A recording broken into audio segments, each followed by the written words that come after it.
I see everybody coming in. All right, perfect. Hey, so welcome back to Foyr Talks. We're in day 2 of our 2-day conference designed specifically to share tons and tons of content with our interior design community that we care so intensely about. And just to go over this, just a few things real quick.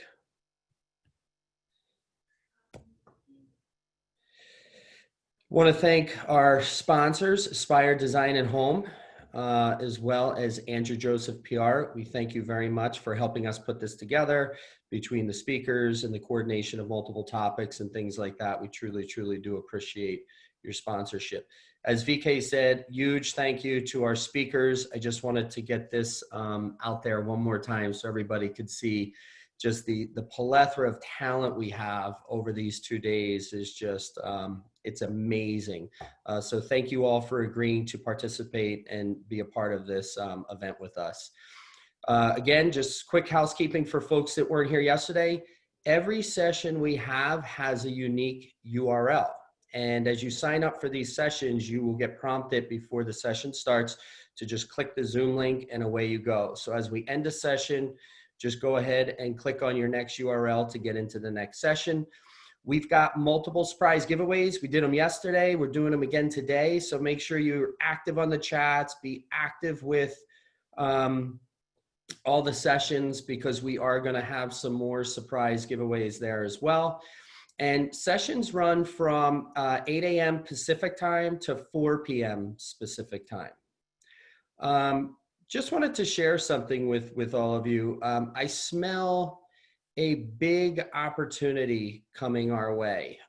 This time last year, there's 400 fewer homes for sale nationwide at the end of July than there were at the end of July a year ago. People are buying, home sales are up. There's 21% more homes being sold this year versus last. This is a big opportunity for us. So we want to tap into this. We want to make sure we are doing all the right things to get in front of this. And this is a fact because it has not been removed from any of the social media channels from Fact Finder. So take that to the bank. The other thing is, just wanted to share a quick little story. I had the opportunity a few years ago to see Chris Gardner speak at an event. If you saw the movie Pursuit of Happiness, or if you read the book, reading the book and then seeing the movie was pretty cool because they leave a lot of it out. But Chris Gardner was raised by, a father that didn't pay a lot of attention to him. He's very mean kind of a guy, abusive in a lot of natures. And Chris, through all of that adversity, just thrived and was an amazing father to his kids. And at one point was homeless, was told he couldn't do the things he wanted to do because he didn't have a college degree. He didn't finish high school. But Chris fought his way into becoming one of the most successful Wall Street stockbrokers, and then eventually founded his own company, Gartner Rich & Company, which is a mega multi-million-dollar brokerage firm. So the reason I love that story so much is because with all of our designers, we're in this position sometimes of feeling like an underdog, whether it's external factors or whether we're feeling a little bit down because of the pressures of society or the economy.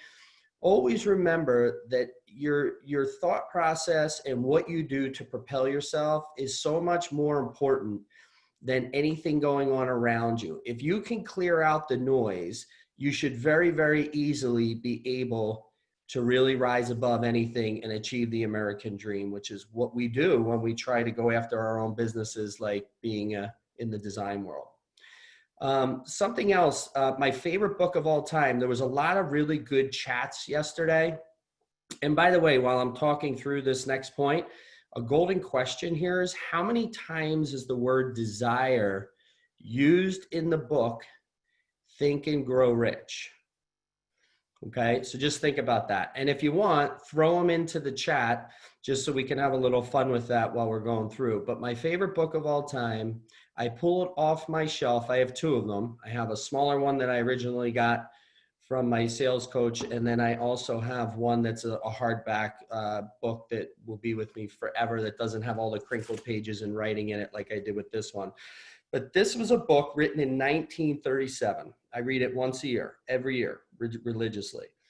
It's a motivational personal development self-help book inspired by suggestions from the great Scottish American businessman, Andrew Carnegie, which you see his name on not only schools, but also libraries and just a plethora of buildings throughout the United States, one of the wealthiest families that ever existed. And Andrew tasked Napoleon Hill to go out and interview the world's collection of interviews from the world's greatest inventors and achievers of that time and compile this book so that it could actually give people real value into how these type of folks think and feel. And while it implies monetary wealth, the book is actually all built around a philosophy taught in the book that can be used to help individuals do or be almost anything they want in this world, and that desire faith and persistence that can propel one to great heights if one can suppress negative thoughts and focus on their long-term goals. This is, stayed with me. I encourage you to do it. A lot of people asked for books and resources yesterday, and I think a lot of times we're so focused on getting books and resources that only pertain to things that are in our day-to-day business lives. But this is something where you're making an investment on yourself. I think it can help any and all people achieve all kinds of things. And if you read this book, I think you're going to get a lot of good things out of it.